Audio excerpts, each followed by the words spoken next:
नहीं नहीं नहीं नहीं, क्षमा करिए, क्षमा करिए, ईश्वर के लिए क्षमा करिए।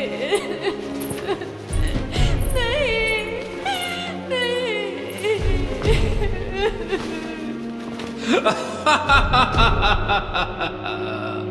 क्षमा, इस यौवन को क्षमा नहीं किया जाता, अपितु इसका भोग विलास किया जाता है। तुमने अभी तक 18 सावन ही देखे होंगे, लेकिन सौंदर्य में तो तुमने कई अप्सराओं को पीछे छोड़ दिया है। हमारे समक्ष नृत्य कला पेश की जाए। काफी देर तक नर्तकी नाचती रही। नर्तकी नृत्य करते करते बेहोश होने वाली थी। क्षमा महाराज, क्षमा महाराज। उस नर्तकी के गिरते ही हर्यंक वंश के महाराज उदयन का राज सिंहासन भी हिलने लगा था। इतिहास फिर अपने आप को दोहरा रहा था। बुद्धिस्ट स्क्रिप्चर्स के अनुसार हर्यंक वंश के महाराज उदयन को भी अपने पुत्र के ही हाथों मरना पड़ा। इसी पॉलिटिकल अनस्टेबिलिटी के कारण मगध की प्रजा में बहुत नाराजगी थी। इसी कारणवश हर्यंक वंश के आखिरी राजा नागदशक को उसी की प्रजा ने मार डाला था। महाराज नागदशक का अंत आ चुका है। अब इस मगध साम्राज्य में अमात्य शिशुनाग का राज चलेगा। आने वाली पीढ़ियां स्मरण रखेगी कि जब मगध की सीमा में अत्याचार और निरंकुशता बढ़ रही थी, तब इस भूमि में शिशुनाग जैसे अमात्य ने प्रजा के हित के लिए निरंतर कार्य किया था। प्रजावासियों,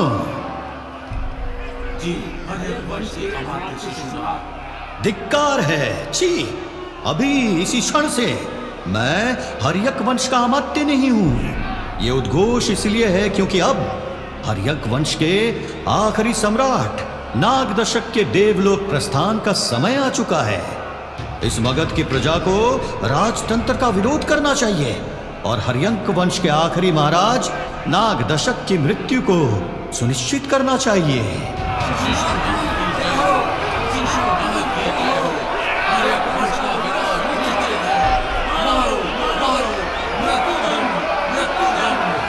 नागदशक महाराज के नाम पर कलंक है, इसे मृत्यु दंड मिलना चाहिए। अब हर्यक वंश का नाश निश्चित है।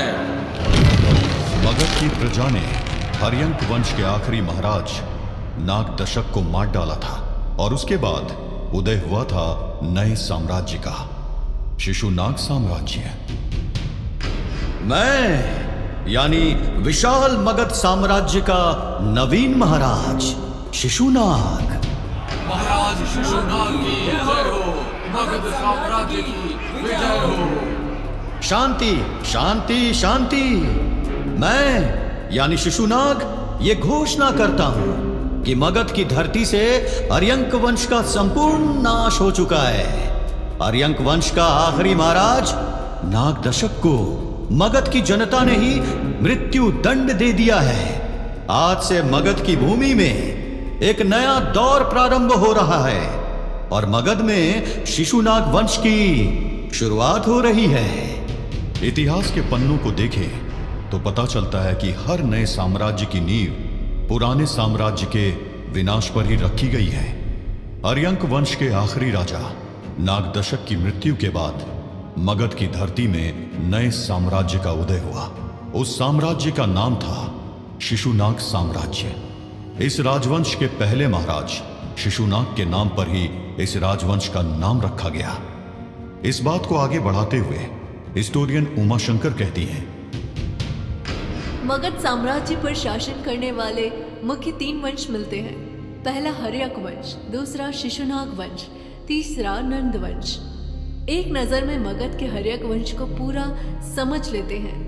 मगध में पहला महत्वपूर्ण और शक्तिशाली वंश हर्यक वंश था। हर्यक वंश में 4 मुख्य शासकों ने शासन किया। पहले बिंबिसार। बिंबिसार हर्यक वंश का पहला शासक था जो केवल 15 वर्ष की आयु में मगध का शासक बना और 52 वर्ष के लंबे समय तक मगध की गद्दी पर शासन किया। बिंबिसार को महावीर का प्रशंसक भी कहा जाता था। उन्होंने अपने शासनकाल के दौरान कई उपलब्धियां हासिल की। दूसरे अजातशत्रु, जिसे कुणिक भी कहा जाता था, उसने अपने पिता बिंबिसार की हत्या कर उनकी राजगद्दी पर बैठ गया।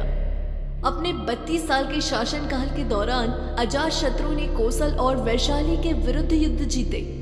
तीसरे उदायन अजातशत्रु का पुत्र था, जिसने 461 ईसा पूर्व में अपने पिता की हत्या कर मगध राज्य पर शासन किया। उदायन ने पाटलिपुत्र की स्थापना कुसुमपुर नाम से की और उसे अपने राज्य की राजधानी बनाई। बता दें कि अवंती के राजा पालका के आदेश पर उदायन की हत्या कर दी गई थी। चौथे नागदशक या दर्शक। नागदशक उदायन का पुत्र था और हर्यक वंश का अंतिम राजा भी था। 412 बीसी में नागदशक के अमात्य शिशुनाग ने उसकी हत्या कर मगध पर अपना अधिकार कर लिया और इस तरह एक और नए वंश की शुरुआत हुई। इसी के साथ आपको बता दें कि मगध पूर्वी भारत का एक प्राचीन साम्राज्य था, जिसमें बिंबिसार, अजातशत्रु और उदायन जैसे महान शासकों ने शासन किया और जैन धर्म, बौद्ध धर्म को बढ़ावा दिया। यहाँ वैदिक देवताओं की पूजा नहीं की जाती थी, बल्कि संयम और ध्यान का अभ्यास किया जाता था। मगध साम्राज्य ने जैन धर्म और बौद्ध धर्म के विकास में एक महत्वपूर्ण भूमिका निभाई थी। मगध के शासकों ने इन दोनों धर्मों को अपनाया, जिससे दोनों धर्मों का प्रचार प्रसार हुआ एवं मठों और स्तूपों का निर्माण किया गया। इतिहासकारों के अनुसार मगध साम्राज्य ने भारत में 684 ईसा पूर्व से 320 ईसा पूर्व तक शासन किया था। वहीं मगध साम्राज्य पर 3 राजवंशों ने 544 ईसा पूर्व से 322 ईसा पूर्व तक शासन किया था। इनमें पहला हर्यंक राजवंश, दूसरा शिशुनाग राजवंश और तीसरा नंदवंश था। आपको बता दें कि मगध साम्राज्य का उल्लेख भारत के कई प्राचीन ग्रंथों और लोक कथाओं में मिलता है। 6ठी शताब्दी ईसा पूर्व यानी 6th सेंचुरी बीसी के दौरान भारत में सबसे बड़े साम्राज्य मगध साम्राज्य का उदय हुआ और इसका श्रेय कई महत्वाकांक्षी शासक जैसे बिंबिसार, अजातशत्रु को दिया जाता है। इन शासकों ने साम्राज्य का विस्तार करने और इसे मजबूत बनाने के लिए सभी उचित साधनों का इस्तेमाल किया। इसके अलावा मगध की भौगोलिक व राजनीतिक स्थिति के कारण भी प्रतिष्ठा बढ़ी। इतिहास के पन्नों में मौजूद भारतीय राजवंश की कई कहानियां इतनी पुरानी हैं कि समय के साथ उनके फैक्ट्स भी धुंधले होने लगे हैं। इसी वजह से पुरानी किताब उठाने के बाद भी आपको शिशुनाग के बचपन के बारे में कुछ खास पता नहीं चलेगा। बुद्धिस्ट सोर्स महावंश टीका के अनुसार शिशुनाग एक लिच्छवी राजा के पुत्र थे। हर्यंक साम्राज्य के आखिरी राजा नागदशक के राज में शिशुनाग के मुख्य अमात्य यानी उस दौर के प्राइम मिनिस्टर के पोजीशन पर थे। इसके साथ ही साथ वो तब की काशी यानी आज के वाराणसी के गवर्नर भी थे। बुद्धिस्ट सोर्स के अनुसार शिशुनाग एक बहुत होनहार अमात्य थे और उन्होंने अपनी काबिलियत और ईमानदारी की वजह से मगध की प्रजा का दिल जीत लिया था। पीपली वन में आचार्य चाणक्य मुरा की कुटिया में चंद्रगुप्त को हर्यंक वंश की गाथा सुना रहे थे, जो गाथा अब आगे बढ़ चुकी थी और इस गाथा में एक नए वंश की शुरुआत हो गई थी जिसका नाम शिशुनाग वंश था। इस महागाथा को आगे बढ़ाते हुए आचार्य चाणक्य ने चंद्रगुप्त से कहा, वत्स चंद्रगुप्त, प्रजा के विरोधी होने के पश्चात क्या होता है? आचार्य चाणक्य के इस सवाल को सुनने के बाद चंद्रगुप्त कुछ समय के लिए शांत हो गया, जिसे देखकर उसकी मां मुरा ने कहा, चंद्रगुप्त पुत्र क्या हुआ? ब्राह्मण भद्र तुमसे कुछ पूछ रहे हैं, उन्हें तुम्हारे जवाब की प्रतीक्षा है।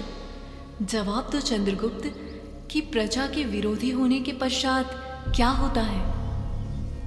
अपने ख्यालों से बाहर आते हुए चंद्रगुप्त ने कहा, ब्राह्मण भद्र क्षमा करिएगा।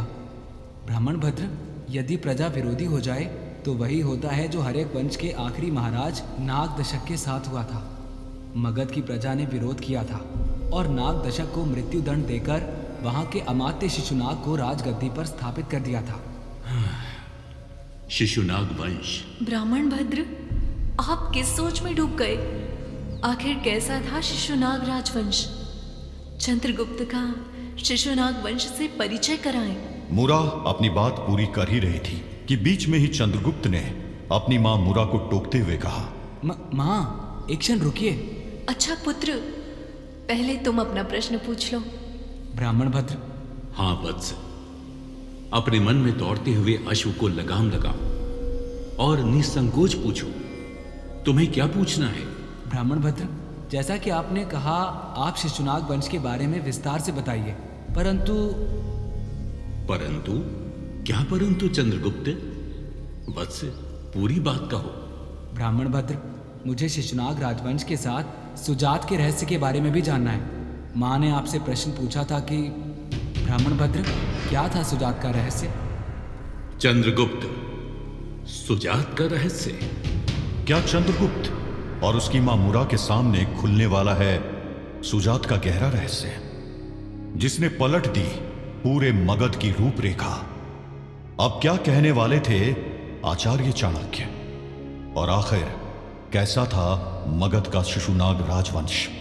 क्या होने वाला है आगे आचार्य चाणक्य के जीवन में? अभी इस महागाथा में आने वाले हैं बड़े बड़े ट्विस्ट एंड टर्न्स। जारी रहेगी बनते हुए भारत की पूरी दास्तान। इसीलिए सुनते रहिए आचार्य चाणक्य की गौरव गाथा।